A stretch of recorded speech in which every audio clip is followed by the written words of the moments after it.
नमस्कार दोस्तों, एस्ट्रोपामिस्ट्री बाय आयुष में आपका स्वागत है। मैं आपका आयुष। आज ट्यूटोरियल की 10th वीडियो लेके आया हूँ, जिसमें आज हमारा विषय है मैरिज। आज हम हाथ में जानेंगे कि ऐसा कौन सा पोर्शन है हाथ का जहाँ से हम ये जानेंगे कि हमारी मैरिज के बारे में क्या एक्सपेक्टेंसी है, हमारी कब मैरिज होगी, हमारी कितनी मैरिज होंगी, हमारा मैरिज लाइफ चलेगी कैसे, हमारे पार्टनर कैसे रहेंगे, उनका स्वभाव कैसा रहेगा। ये सारी चीज़ों के बारे में आज हम इस वीडियो में जानने वाले हैं।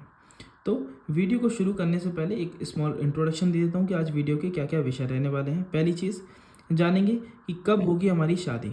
दूसरी बात जानेंगे कि एक से अधिक विवाह रेखा होने का क्या मतलब है, क्योंकि इस चीज़ को मैं क्लियर कर दूँ, कई लोगों के मन में बहुत उल्टी सीधी भ्रांति फैली हुई है कि एक से अधिक विवाह रेखा होना जो इस क्षेत्र में होती हैं, एक से अधिक विवाह रेखा होना हमारे जीवन में एक से अधिक शादियों के बारे में बताता है। तो ऐसा बिल्कुल नहीं है। उसका बहुत ही अलग नज़रिए से मतलब होता है, उसे बहुत अलग तरीके से देखा जाता है। तीसरी चीज़, एक से अधिक यदि शादी हो के योग हैं तो वो कैसे हाथ में देखे जाएंगे, इसके बारे में भी हम बात आज करेंगे। ठीक है।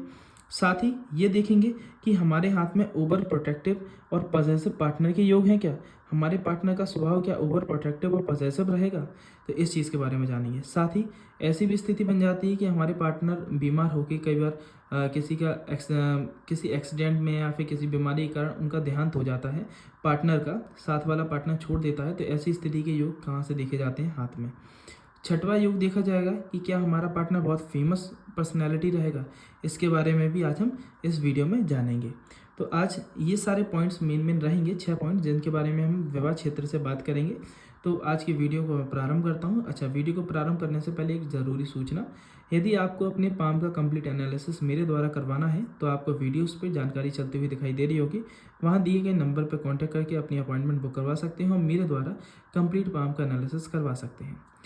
तो चलिए वीडियो को हम शुरुआत करते हैं। देखिए, सर्वप्रथम बात चालू की जाए कि हाथ में हमें अपने विवाह के क्षेत्र को देखना कहाँ है, कहाँ पर होता है विवाह क्षेत्र, जहाँ से हम जाने कि हमारी वैवाहिक जीवन कैसा रहेगा, कब होगी शादी, किससे होगी, ये सारी चीज़ों के बारे में पता करें। तो विवाह क्षेत्र होता है हमारी लिटिल फिंगर के जो नीचे वाला पोर्शन हो देखा जाता है, और बुद्ध पर्वत के जो साइड वाला पोर्शन होता है, जो कि लिटिल फिंगर की जो नीचे वाले पोर्शन से लेके आपकी हृदय रेखा की शुरुआत, हृदय रेखा के बीच का पोर्शन होता है, इसे कहते हैं वैवाहिक क्षेत्र। ठीक है। इस क्षेत्र से हमें अनुमान लगता है कि हमारा वैवाहिक जीवन कब से शुरुआत होगी, हमारी किस एज में हमारी शादी होगी। ठीक है। तो सबसे पहली बात हम यही करते हैं कि हमें शादी की एक्सपेक्टेंसी कैसे पता करें, किस एज में हमारी शादी होने वाली है। सबसे पहले आप ये जान लीजिए, ये जो पोर्शन है हार्ट लाइन से लेके लिटिल फिंगर के नीचे वाले पोर्शन तक का, इसे हम कहते हैं 20 to 30 का पोर्शन। ठीक है, अप्रॉक्सीमेटली। अगर आप और इसे डिवाइड किस प्रकार करना है, बीच में इन दोनों की एक एवरेज लेके बीच में से एक लाइन खींचनी है, जिसे हम कहेंगे 25 की एज। ठीक है। इस 25 के ऊपर यदि कोई लाइन बन रही है आपकी, लंबी लाइन, छोटी छोटी लाइनों को कंसीडर नहीं करना, छोटी लाइन के अलावा कोई बड़ी लाइन बन रही है, जैसे कि ये छोटी लाइन है और ये आपकी एक बड़ी लाइन है ना, लॉन्गर लाइन है। तो अगर ऐसी लॉन्गर लाइन 25 के ऊपर बन रही है, 25 ये मिडिल लाइन के ऊपर, ऐसी स्थिति में 25 के बाद इंसान की शादी होती है, और यदि 25 के नीचे बन रही तो 25 से कम में होती है। अब और इसकी एक्यूरेसी के लिए कैसे करें, हम इस 25 को भी 25 के बाद वाले पोर्शन को, कम वाले पोर्शन को बांट लें, तो एक एवरेज स्थिति से आपको थोड़ा थोड़ा बांट के 5 पोर्शन में से डिवाइड कर लेना है। ठीक है। अब जिस पोर्शन पे आपकी लाइन बढ़े, 25 से थोड़ा ऊपर तो 26, थोड़ा और ऊपर तो 27, उसके बाद 28, अगर बिल्कुल ही लिटिल फिंगर के जो नीचे वाले पोर्शन के बिल्कुल करीब देखी गई है, तो ऐसी स्थिति में मनुष्य की शादी 29-30 या 30 से प्लस आयु में शादी होती है, क्योंकि ये फिर ओवर एज की कंडीशन दिखा देता है। और ओवर एज की स्थिति मतलब ये हो जाता है कि फिर वो 30 के बाद कभी भी हो सकती है ना, क्योंकि विशेष योग 20 से 30 साल के बीच में ही देखे जाते हैं। ठीक है। ये हो गई पहली बात कि हमें उम्र का आंकलन कैसे करना है। अब बात करेंगे हम दूसरी चीज़ कि एक से अधिक विवाह रेखा का क्या मतलब होता है। तो एक से अधिक विवाह रेखा का मतलब ये बिल्कुल नहीं होता कि आपकी एक से अधिक शादी होंगी। इसका मतलब ये होता है कि कहीं ना कहीं इंसान ने पहले भी किसी थोड़ा सा जॉली स्वभाव, पहली चीज़ तो जिनके हाथ में एक से अधिक विवाह रेखा है, तो ऐसी स्थिति में निश्चित देखा गया ऐसा व्यक्ति थोड़ा सा जॉली नेचर का होता है, सबसे हंसमुख स्वभाव रखने वाला होता है, हंसने बोलने वाला होता है। ऐसे लोग थोड़े से दिलफेक आशिक होते हैं। दिलफेक आशिक से मेरा मतलब है कि कहीं भी थोड़ा सा अपनी बातों से इतने आकर्षित कर लेते लोगों को कि खुद भी थोड़ा सा अट्रैक्ट हो जाए लोगों से, और सामने वाला व्यक्ति भी उनसे अट्रैक्ट हो जाए। ठीक है। तो ये कब स्थिति है, जब 2 या 3 रेखाएं ज़्यादा हों, मतलब दो से अधिक रेखाएं हों। 2 रेखाओं तक क्या देखा जाता है कि यदि आपकी एक बड़ी रेखा ऊपर है और एक उससे छोटी रेखा एक नीचे है ना, तो ऐसी स्थिति में जो छोटी रेखा होती है वो तो ये बताती है कि कम उम्र में लगभग शादी से पहले कोई एक रिलेशनशिप रहा है जिसमें वो बहुत क्लोज गए हैं और वो रिलेशनशिप शादी तक एक उसको अंजाम नहीं मिल पाया और उसके बाद उनकी शादी के जीवन चालू हुआ और उसके बाद यदि बड़ी रेखा के ऊपर कोई रेखा नहीं दिखती तो ऐसी स्थिति में फिर इंसान अपनी लाइफ में बहुत लॉयल्टी से आगे बढ़ा है, उसने अपने वैवाहिक जीवन को बहुत अच्छी तरीके से अग्रसर किया है।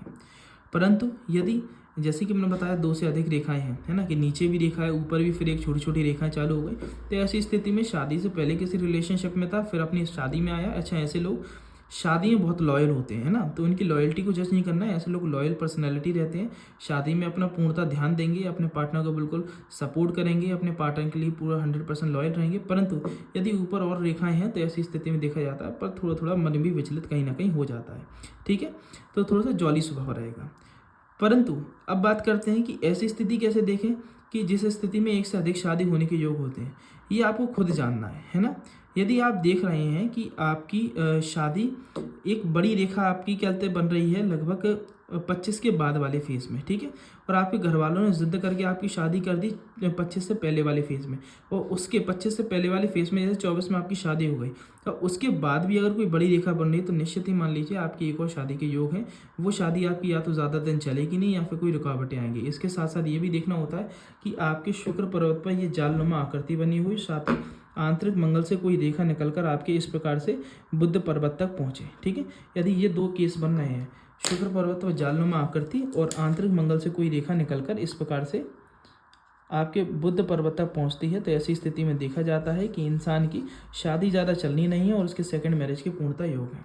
ठीक है, अब तीसरी बात की जाए, अगली बात की जाए कि अगर इनके हाथ में कैसे जाने कि इनके पार्टनर के एक्स्ट्रा मैरिटल अफेयर होंगे। एक्स्ट्रा मैरिटल अफेयर के लिए देखना होता है कि यदि आपकी जो बड़ी वाली है ना, जो आपकी विवाह की रेखा है, विवाह का टेन्योर मतलब जो पीरियड की जो रेखा है जिसमें आपकी शादी हुई है, यदि वो रेखा आगे बढ़कर 2 भागों में बट रही है, ऐसी स्थिति में देखा जाता है 2 भागों में बटे साथ ही शुक्र दूषित हो, तो ऐसी स्थिति में देखा जाता है कि उसके पार्टनर के एक्स्ट्रा मैरिटल अफेयर होने के पूर्णता योग है। ठीक है, अगली चीज़ ये देखें, ये कैसे जाने कि आपका पार्टनर का स्वभाव कैसा रहेगा। अब अगर आप देखेंगे आपकी अगर हार्ट जो आपकी विवाह रेखा है वो नीचे की ओर टिल्टेड हो रही है, नीचे की ओर मुड़ रही है, ठीक है, तो ये नीचे की ओर यदि झुकाव है इसका, तो ऐसी स्थिति में देखा जाता है अगर हार्ट लाइन की तरफ झुकाव है, ऐसे लोगों के पार्टनर अपने पार्टनर के लिए बहुत ज़्यादा पॉजिटिव रहते हैं, बहुत ज़्यादा प्रोटेक्टिव रहते हैं, ओवर प्रोटेक्टिवनेस उनके अंदर देखी जाती है। ठीक है, परंतु यहीं अगर उनकी ये रेखा इनकी हार्ट लाइन को क्रॉस करते हुए अगर नीचे क्रॉस कर जाती तो ऐसी स्थिति में देखा जाता है कि उनके स्वास्थ्य में कहीं ना कहीं गड़बड़ी होगी और स्वास्थ्य गड़बड़ी के कारण उनकी कहीं ना कहीं देहांत और उनके दूर जाने के योग रहेंगे। ठीक है, इसलिए अपने पार्टनर के स्वास्थ्य का विशेष रूप से ध्यान देना यदि आपकी हार्ट लाइन वो आपकी विवाह रेखा मैरिज लाइन आपकी हार्ट लाइन को क्रॉस कर रही है। तो अगली स्थिति, अगर ऊपर की ओर क्या रेखा जा रही है तो ऐसी स्थिति में केयरलेस पार्टनर मिलते हैं, पार्टनर को बिल्कुल चिंता नहीं होती अपनी पार्टनर की, कहीं ना कहीं ऐसी स्थिति में तालमेल भी बहुत कम बैठता है, अंडरस्टैंडिंग इश्यूज आते ही रहते हैं आपकी शादी में। लास्ट चीज़, अगर देखा जाए आपकी जो मैरिज लाइन है वो आपकी सीधी बिल्कुल जाती हुई आपके, अगर आप देखेंगे आपकी मैरिज लाइन बिल्कुल सीधी जाती हुई आपकी हार्ट लाइन को क्रॉस करती है, इतनी लंबी हो जाती है, तो ऐसी स्थिति में देखा जाता है कि आपको कोई बहुत फेमस पर्सनैलिटी वाला पार्टनर मिलने वाला है जिसका शहर में बहुत नाम हो, दबदबा हो, एक बड़े ओहदे पर या फिर पहचान में हो, या फिर उनका फैमिली बैकग्राउंड बहुत अच्छा हो। ऐसी स्थितियाँ उत्पन्न करती हैं, ऐसे कहते हैं लग्जीरियस मैरिज लाइफ लाइन। ठीक है, तो ये क्या है, जब आपकी मैरिज लाइन बहुत लंबी होकर आपकी सूर्य रेखा को टच करते हुए आगे बढ़े, ऐसी स्थिति में आपकी मैरिज बहुत सफल और सुखी रहने वाली है, साथ ही आपके जो पार्टनर रहेंगे वो एक बड़े ओहदे पर बड़े पद पर होने वाले रहेंगे। तो धन्यवाद, आज की वीडियो में इतना ही। आपको और ऐसी ही रोचक जानकारी वाली वीडियोज़ को जानना है और अपने खुद से सीखना है कि पामिस्ट्री कैसे की जाती है, तो मेरे सारे ट्यूटोरियल्स की वीडियोस को ऊपर देख सकते हैं, प्लेलिस्ट में आपको मिल जाएंगी और एक सफल हस्तरेखा शास्त्री बन सकते हैं। साथ ही यदि वीडियो पसंद आई है तो वीडियो को लाइक ज़रूर करें और अगला टॉपिक ज़रूर डालें कि आपको किस टॉपिक के ऊपर आपको वीडियो चलना है, तो कमेंट कर सकते हैं। साथ ही अपने दोस्तों मित्रों में ज़रूर शेयर करें। धन्यवाद। साथ ही एक और चीज़, विशेष सूचना, एक चीज़ और ध्यान दीजिएगा, यदि आप पुरुष हैं तो ये सारी जो भी आपको जानकारी दी गई है वो आप अपने राइट हैंड में देखें, और यदि महिला हैं तो अपने लेफ्ट हैंड में देखें। धन्यवाद।